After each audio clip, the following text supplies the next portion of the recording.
বাবারে, বাইরে কত জোরে জোরে বিদ্যুৎ চমকাচ্ছে আর বৃষ্টি হচ্ছে। এইরকম বিদ্যুৎ চমকালে যে আমার ভীষণ ভয় করে মা। এত বৃষ্টি হলে যে আমাদের ঘরটাও ভেঙে যাবে। না রে মা, তুই ভয় পাস না। এই বৃষ্টিতে তো কিছুই হবে না। কিন্তু সেই সকাল থেকে যে বৃষ্টি শুরু হয়েছে, এখন তো প্রায় সন্ধ্যা হয়ে গেল, এখনো বৃষ্টি থামার কোনো নামই নেই। কে জানে এই বৃষ্টিতে আবার বন্যা না হয়ে যায়। ও মা, বন্যা কি? আর বন্যা হলেই বা কি হবে? বন্যা হলে কি আমরা মরে যাব? ও মা, বলো না, আমার যে খুব ভয় লাগছে। আরে আমার পাগলি মেয়ে, তুই এত চিন্তা করিস না তো। আল্লাহ আছেন তো, ইনশাল্লাহ দেখবি আমাদের কিছুই হবে না। এই দেখ, মা মেয়ে কথা বলতে বলতে রাত তো অনেক হয়ে গেল। চল এখন খেয়ে দিয়ে ঘুমিয়ে পড়ি। এই কথা বলে শেফালি শিয়ালিনী তার মেয়ে টিয়াকে নিয়ে ঘুমিয়ে পড়ে। হায় আল্লাহ, এ কি অবস্থা! এই তো দেখছি আমাদের ঘরের মধ্যেই পানি ঢুকে গেছে। মা টিয়া, ওই টিয়া, ওঠ না। এই যে দেখ, আমাদের ঘরের মধ্যেও পানি ঢুকে গেছে। ও মা, সত্যি তো দেখছি ঘরের মধ্যে পানি ঢুকে গেছে। এত পানি দেখে যে আমার ভীষণ ভয় লাগছে মা। এই পানিতে কি আমরা ডুবে যাব নাকি? কি করব আমরা, বলো মা? হ্যাঁ রে মা, এত বন্যার পানি দেখে যে আমারও ভীষণ ভয় লাগছে। এখন যে কোথায় যাব? এত পানির মধ্যে রান্নাও তো কিছু করতে পারিনি। এখন আমি কি খাওয়াবো তোকে? ও মা, আমি তোমাকে একটা বুদ্ধি দেই। চলো না, আমরা এই বন্যার মধ্যে নানু বাড়ি চলে যাই। নানু বাড়িতে তো কোনো সময়ই বন্যা হয় না। চলে গেলে আমাদের আর কোনো চিন্তাও থাকবে না। আমরা খেয়ে দিয়ে ভালোই থাকতে পারবো। আর আমার নানু বাড়িতে বেড়ানো হয়ে যাবে। এমনিতেই অনেক দিন হয়ে গেল তুমি আমাকে নানু বাড়ি নিয়ে যাওনি। চলো না মা, আমরা নানু বাড়ি চলে যাই। আরে, তুই তো দেখছি নানু বাড়ি যাওয়া নিয়ে পড়ে আছিস। এই পানির মধ্যে ঘর থেকে বেরোতে পারছি না, আর যাব কি করে? এই বন্যার মধ্যে গাড়ি বা চলবে কি করে? এর মধ্যে তুই বলছিস নানু বাড়িতে যেতে। এত পানির মধ্যে কি করে নানু বাড়িতে যাবি বল? গ্রামের অন্য সবাই জানি কি করছে। চল তো ঘর থেকে বেরিয়ে দেখি গ্রামের কি অবস্থা। চল, ঘরের চালায় গিয়ে উঠে বসি। মা, এত পানি হয়েছে, আমাদের ঘরের চালা অবধি চলে এসেছে। না জানি ঘরটা কখন ডুবে যায়। আমাদের যদি বন্যার পানি ভাসিয়ে নিয়ে যায়, তখন কি হবে মা? তুই এত চিন্তা করিস না তো মা। তোকে নিয়ে এত পানির মধ্যে আমি কি করে বের হব বল? তুই এখানে একটু বসে থাক, আমি দেখি যদি থাকার একটা ব্যবস্থা করতে পারি। ও মা, তুমি আমাকে রেখে কোথায় চলে যাবে? আমার যে একা একা ভীষণ ভয় লাগবে। তুমি কোথায় যাবে মা? আমাকে ছেড়ে যেও না মা। তুই ভয় পাস না মা। এই বন্যার পানির মধ্যে যদি তোকে নিয়ে যাই, তাহলে তোর ডুবে যাওয়ার সম্ভাবনা আছে। আগে আমি নিরাপদে একটা জায়গার ব্যবস্থা করি, তারপর না হয় তোকে এসে নিয়ে যাব। একটু কষ্ট করে বসে থাক মা। আচ্ছা ঠিক আছে মা, আমি তাহলে বসে থাকি। তুমি কিন্তু তাড়াতাড়ি চলে আসবে। বাঘিনী ভাবি, আপনি আমাকে আপনাদের বাড়িতে একটু আশ্রয় দেন না। আমি এই বন্যার পানির মধ্যে আমার মেয়েটাকে নিয়ে যে ভীষণ বিপদে পড়ে গেছি। আমার ঘরের চালা অবধি পর্যন্ত পানি উঠে গেছে। আপনার বাড়ির 2 তলায় যদি একটু থাকতে দিতেন। আমি তো এমনিতেই আপনার বাড়িতে কাজ করি। আমি না হয় এই কয়দিন আপনার বাড়িতে থেকেই কাজ করে দিব, তাহলে তো আপনারই সুবিধা হবে। না রে শেফা, আমার বাড়িতে কি করে তোকে থাকতে দিব? তুই তো দেখেছিস আমার ঘর অবধি পানি চলে এসেছে। এখন আমি তোকে কি করে আশ্রয় দিব বল? আর 2 তলায় তো আমাদের নিজেদেরই থাকতে হয়, আবার ভাড়াটিও আছে। তবে একটা ঘর খালি আছে, যদি কেউ অনেক টাকা ভাড়া দেয় তাহলেই রাখতে পারি। ভাগিনী ভাবি, আপনার বাড়িতে কাজ করে যেই টাকা পাই, সেই টাকা থেকে না হয় ভাড়ার টাকাটা কেটে রাখবেন। আমাকে ফিরিয়ে দিবেন না ভাগিনী ভাবি। আমি যে বড্ড বিপদে পড়ে যাব আমার মেয়েটাকে নিয়ে।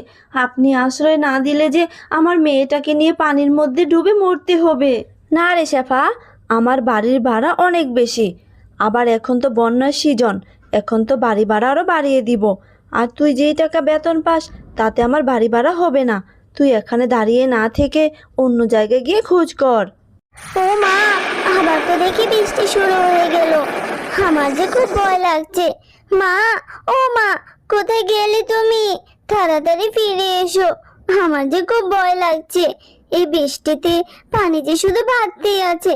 আমার মা এখনো আসছে না কেন? মা, ও মা, তাড়াতাড়ি আসো তুমি। মারে, আমি তো কারো কাছে কোনো সাহায্যই পেলাম না। এখন আমরা কি করব? আমরা এখন কোথায় যাব? এইভাবেই সেই দিন কেটে যায়। মা, এই দেখো, এইদিকে একটা নৌকা ভেসে আসছে। হ্যাঁ রে মা, তাই তো দেখছি। চল মা, আমরা এই নৌকা দিয়ে নিরাপদ কোনো জায়গায় চলে যাই। এই কথা বলে তারা মা ও মেয়ে নৌকা দিয়ে চলে যায় নিরাপদ স্থানের খোঁজে। মা, ও মা, আজ তো 2 দিন যাবত এই নৌকায় ভাসছি, এখনো তো নিরাপদ কোনো জায়গা খুঁজে পেলাম না।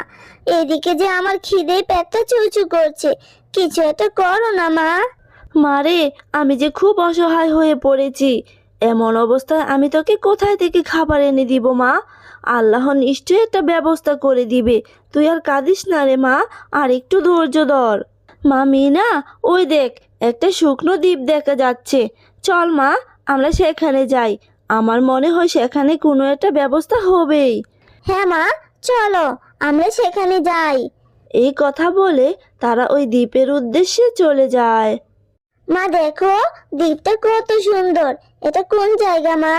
হ্যাঁ রে মা, সত্যি দ্বীপটা অনেক সুন্দর, কিন্তু আমি তো জানি না রে মা এটা কোন জায়গা।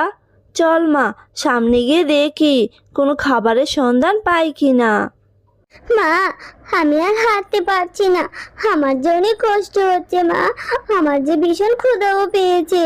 আর একটু ধৈর্য ধর রে মা, আশেপাশে কোথাও কোনো বাড়ি ঘরও দেখছি না। দেখবি আল্লাহ ঠিক একটা ব্যবস্থা করে দিবে।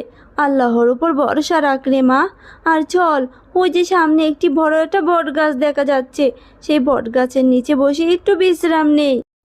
আমাকে কেউ সাহায্য করো, সাহায্য করো, আমাকে কেউ সাহায্য করো। মা, দেখো না, গাছটি কেমন করে কথা বলছে। সাহায্য করো, আমাকে একটু পানি দাও। সাহায্য করো, আমাকে একটু পানি দিয়ে। সাহায্য করো, আমাকে একটু পানি দাও। মা দেখো, বট গাছটি পানি চাচ্ছে। মনে হচ্ছে বট গাছের খুব পানি পিপাসা পেয়েছে। মনে হয় বট গাছের অনেক কষ্ট হচ্ছে মা। বট গাছকে একটু পানি এনে দাও না মা। টিয়া, তুই ঠিক কথা বলেছিস রে মা। তুই এখানে দাঁড়া, আমি পানি এনে দিচ্ছি।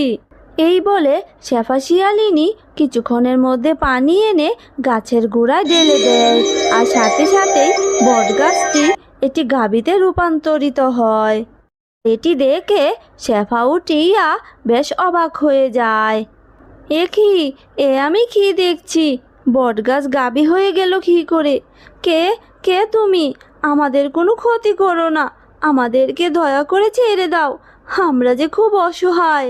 ভয় পেও না শেফালি শিয়ালিনী, আমি তোমাদের কোনো ক্ষতি করব না। আরে, তুমি এইভাবে নিজের রূপ পরিবর্তন করলে কি করে? তুমি কি জাদু জানো? আসলে আমি পরিজগতের গাবি। আমি একদিন পরিজগৎ থেকে এই বনে ঘুরতে আসি, আর ঘুরতে ঘুরতে একটি দুষ্টু জাদুঘরের সাথে আমার দেখা হয়ে যায়।